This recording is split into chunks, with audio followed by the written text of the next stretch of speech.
السلام علیکم۔ آج کے اس جائزے میں ہم ایک تلخ مگر بہت اہم موضوع ٹاکسک پیرنٹنگ کو سمجھیں گے۔ ہم سب نے بچپن سے سنا ہے کہ ماں باپ ہمیشہ ٹھیک ہوتے ہیں، وہ تو فرشتے ہیں، رائٹ؟ لیکن ذرا سوچیں، کیا ہو اگر وہی گھر جہاں سب سے زیادہ سکون ملنا چاہیے انسان کو توڑنے لگے؟ حقیقت ذرا مختلف ہے۔ سچ یہ ہے کہ ہر والدین جذباتی طور پر بالکل صحت مند نہیں ہوتے۔ اسے ایموشنل نگلیکٹ کہتے ہیں، یعنی کھانا، کپڑے سب مل رہا ہے لیکن بچوں کو کوئی جذباتی تحفظ نہیں مل رہا۔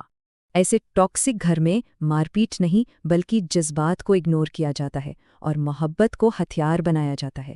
تم تو بس ڈرامہ کرتے ہو، ایسے تانے سن کر بچے ماننے لگتے ہیں کہ ان کے احساسات اہم نہیں۔ اور پھر وہ کزن سے مسلسل موازنہ، یہ چیز دل پر ایسے گہرے زخم چھوڑتی ہے جو سالوں نہیں بھرتے۔ سچی بات ہے، جب گھر میں تعریف ختم اور صرف تنقید ہو تو بچے کا سارا اعتماد مر جاتا ہے۔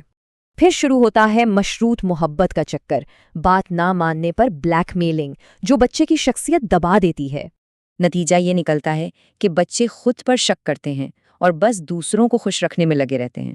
یہ کڑوی حقیقت ہے کہ ایسے ماحول میں پلنے والے لوگ زندگی جیتے نہیں بلکہ صرف سروائیو کر رہے ہوتے ہیں۔ کیا فاصلے بنانا غلط ہے؟ سوسائٹی میں باؤنڈریز بنانا مشکل ضرور ہے، مگر ذہنی سکون کے لیے انتہائی ضروری ہے۔ یاد رکھیں، فاصلہ بنانا خود کی حفاظت اور مینٹل ہیلتھ کے لیے ہوتا ہے، اسے ہرگز بے ادبی مت سمجھیں۔